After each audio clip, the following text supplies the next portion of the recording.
ॐ नमो नारायणाय। दशकं 54। कालीयविषबाधितानां गोगोपानाम् उज्जीवनम्।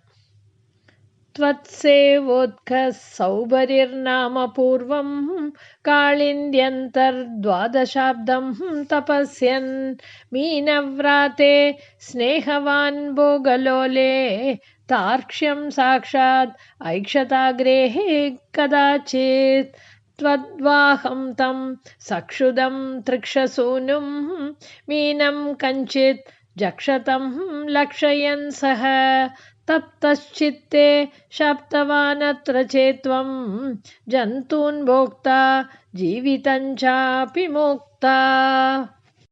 तस्मिन् काले कालीयच्वेलदर्पात् सर्पाराते कल्पितं भागमश्नन् तेन क्रोधात् त्वत्पदाम्बोजबाजा पक्षक्षिप्तद्धुरापं पयोगात् घोरे तस्मिन् सूरजानीरवासेः तीरे वृक्षाः विक्षताः च्वेलवेगात् पक्षिव्राता पेतुरभ्रे पतन्तः कारुण्यार्द्रं त्वन्मनस्तेन जातं काले तस्मिन् एकदा सीरपाणिं मुक्त्वा याते यामुनं काननान्तं त्वय्युद्दाम ग्रीष्मभीष्मोष्मतप्ता गोपाला व्यापिबन् श्वेलतोऽयं नश्यज्जीवान् विच्युतान् श्मातलेतान्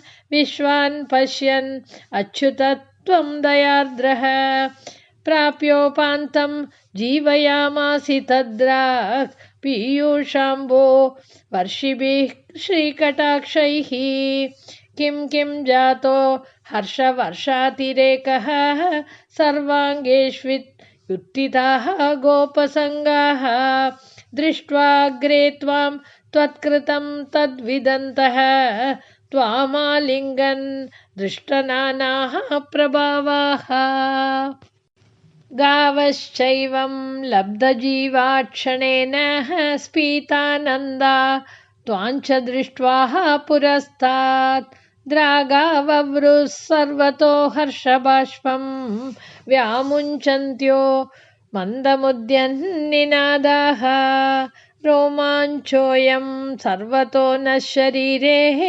भूयस्यन्तः काचिदानन्दमूर्च्छा आश्चर्योऽयं श्वेलवेगो मुकुन्देति उक्तो गोपैर्नन्दितो वन्दितो भूः एवं भक्तान् मुक्तजीवानपि त्वं मुग्धापाङ्गैरस्तरङ्गः हस्तरोगास्तनोषि तादृग्भूतस्फीतकारुण्यभूमा रोगात्पाया वायुगेहादिनाथ। सर्वत्र गोविन्दनामसङ्कीर्तनं गोविन्द गोविन्द।